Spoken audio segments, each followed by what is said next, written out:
1848 साल, पुणे की सड़कें। एक महिला स्कूल जाने के लिए निकली थी, सीखने नहीं सिखाने। रास्ते के लोगों ने उस पर पत्थर फेंके, कीचड़ डाला, गोबर फेंका, लेकिन वो रुकी नहीं। वो रोज जाती थी, रोज मार सहती थी और रोज स्कूल जाकर पढ़ाती थी। वो थी सावित्रीबाई फुले, भारत की पहली महिला शिक्षिका। और आज हम बात करेंगे उनके 5 विचारों के बारे में जिन्होंने सच्ची क्रांति पैदा की, और जो विचार आज की युवा पीढ़ी के लिए जितने जरूरी है उतने ही 1848 में थे, बल्कि आज के समय में भी और भी ज्यादा जरूरी है। 3 जनवरी 1831, सातारा जिले का नायगांव, एक किसान परिवार में एक लड़की का जन्म हुआ। नाम सावित्री, उम्र 9 साल और शादी हो गई ज्योतिबा फुले इनसे। उस समय शादीशुदा लड़कियों को शिक्षा का सपना देखने की भी अनुमति नहीं थी, लेकिन ज्योतिबा ने सावित्रीबाई को पढ़ाया और फिर सावित्रीबाई ने पूरी दुनिया को पढ़ाया।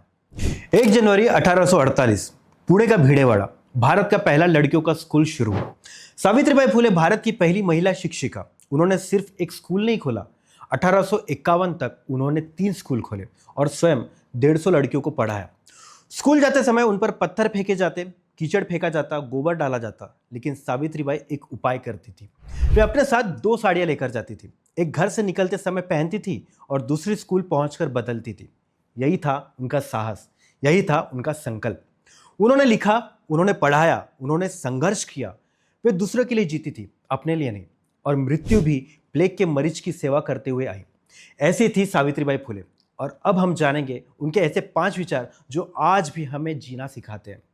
नमस्कार, मैं हेमंत हुड्डा, आप सभी का दिल से स्वागत करता हूं आज के इस भाग में। तो बढ़ते हैं पहले विचार की तरफ। पहला विचार, सावित्रीबाई फुले कहा करती थी कि उठो, जागो, पढ़ो, परंपराएं तोड़ो, मन को मुक्त करो। Awaken, arise and educate, smash traditions, liberate minds and transform society. यह उनका पहला और सबसे बड़ा क्रांतिकारी वाक्य था। लेकिन यह सिर्फ एक वाक्य नहीं है, इसके पीछे एक कहानी है। 1848 में जब सावित्रीबाई ने स्कूल शुरू किया, तब समाज के लोगों ने कहा कि यह पाप है, लड़कियों को पढ़ाना पाप है। सावित्रीबाई ने उनसे कहा कि जो लोग नहीं सीखते वही वास्तव में पीछे रह जाते हैं। पाप शिक्षा में नहीं है, पाप अज्ञात में रहने में है। और आज आप में से कई लोग से ये कहा जाता है कि ये मत सीखो, ये मत करो, ये हमारे घर में नहीं होता, ये हमारी जाति में या धर्म में, समाज में ये नहीं होता। पर सावित्रीबाई कहती है कि उठो, जागो, सवाल पूछो, क्योंकि ज्ञान ही तुम्हारी असली स्वतंत्रता है, बाकी सब बाद में।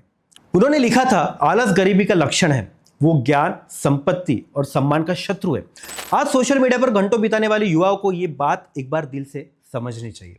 दूसरा विचार, इस विचार को सुनिए और मन में उतारिए।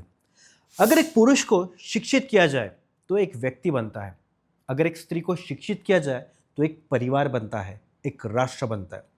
If you educate a man, you educate an individual. If you educate a women, you educate an entire family and eventually a nation. यह सावित्रीबाई का दूसरा क्रांतिकारी वाक्य था।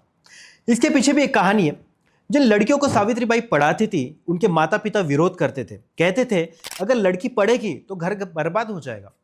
सावित्रीबाई ने उन्हें उत्तर दिया कि उल्टा, जो माँ शिक्षित होती है वो अपने बच्चे को बेहतर शिक्षा दे सकती है, वो सवाल पूछ सकती है, वो अपने अधिकार पहचान सकती है, वो एक जागरूक नागरिक तैयार कर सकती है। आज भी भारत में लाखों लड़कियां 10वीं के बाद स्कूल छोड़ देती है, क्योंकि कहा जाता है लड़कियों को ज्यादा पढ़ने की क्या जरूरत है। लेकिन सावित्रीबाई कहती है, एक शिक्षित माँ पूरी पीढ़ी बनाती है, एक शिक्षित लड़की एक जागरूक समाज बनाती है। अगर यह समझ में आ जाए तो लड़कियों की शिक्षा के प्रति दृष्टिकोण सही में बदल जाएगा। तीसरा विचार, और यह विचार उस समय बहुत बड़ी क्रांति था। जाति और लिंग ईश्वर द्वारा बनाए गए नहीं है, वे मनुष्य द्वारा बनाए गए हैं, और जो इंसान ने बनाया है उसे इंसान ही बदल सकता है। Caste and gender are not god given, they are human creations, and what humans create humans can destroy. यह सावित्रीबाई का तीसरा क्रांतिकारी वाक्य था। इसके पीछे एक घटना है। सावित्रीबाई ने दलित और अस्पृश्य लड़कियों के लिए स्कूल खोला। उस समय अस्पृश्यों को शिक्षा का अधिकार भी नहीं था। उस वर्ग के लोगों ने कहा कि यह गलत है, शास्त्रों के विरुद्ध है। सावित्रीबाई ने कहा कि शास्त्र इंसान ने लिखे, भगवान ने नहीं, और जो इंसानों ने लिखा है अगर वो गलत है तो इंसान ही उसे बदल सकता है। 1852 में सावित्रीबाई ने महिला सेवा मंडल शुरू किया और उसमें सभी जातियां की महिलाएं साथ बैठती थी, और उस समय यह अकल्पनीय था। आज व्हाट्सएप पर, सोशल मीडिया पर जाति और धर्म के नाम पर झगड़े होते हैं। वे कम है, हम ज्यादा हैं, ऐसे विचार आज भी जीवित है। पर सावित्रीबाई कहती थी कि जाति भगवान ने नहीं बनाई है, इंसान ने बनाई है, और उसे बदलने की ताकत इंसान में ही है, आप में है। चौथा विचार, और यह विचार आज के युग में अत्यंत प्रासंगिक है। कलम तलवार से अधिक शक्तिशाली है।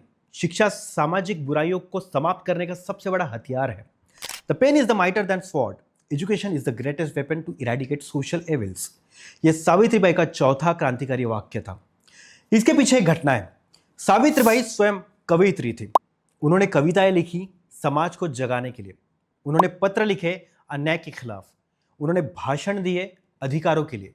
एक अकेली महिला ने अपनी लेखनी के बल पर हजारों साल पुरानी परंपराओं को हिला दिया, क्योंकि उन्हें पता था कि हथियार से एक व्यक्ति को मारा जा सकता है, लेकिन शब्दों से हजारों लोगों को जगाया जा सकता है।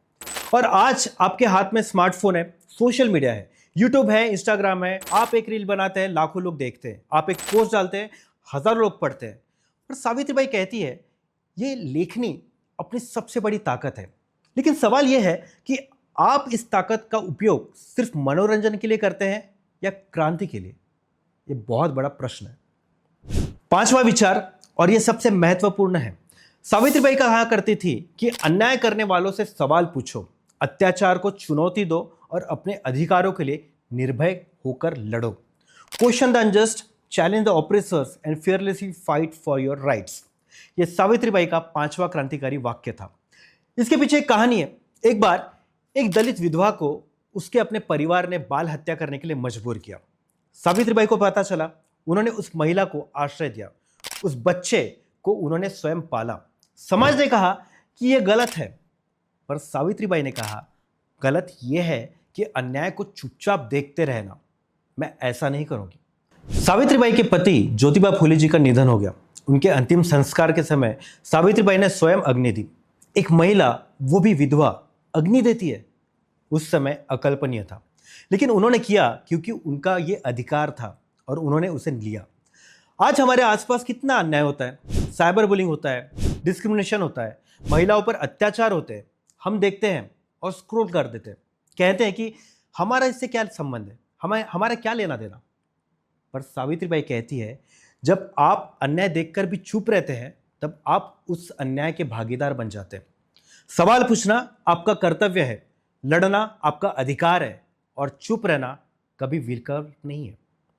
अब एक महत्वपूर्ण सवाल यह है कि सावित्रीबाई फुले 19वीं सदी में थी और आज 21वीं सदी है। उनके विचार आज क्यों लागू होते हैं?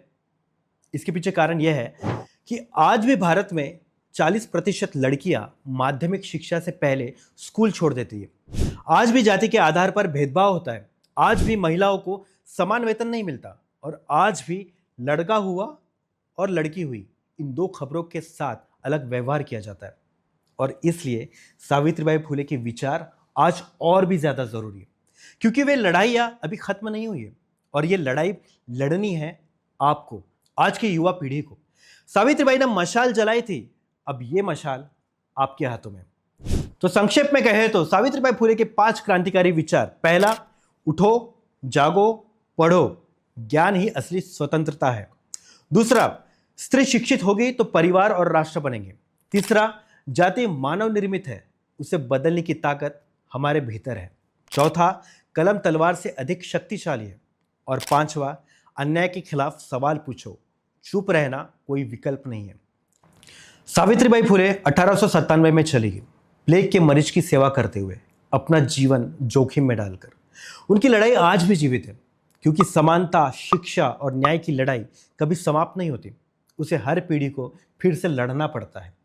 आज की युवा पीढ़ी से एक विनंती है कि सावित्रीबाई फुले के इन विचारों को सिर्फ सुनो मत, उन्हें आत्मसात करो और फिर बदलो खुद को, अपने आसपास को, अपने समाज को, अपने राष्ट्र को।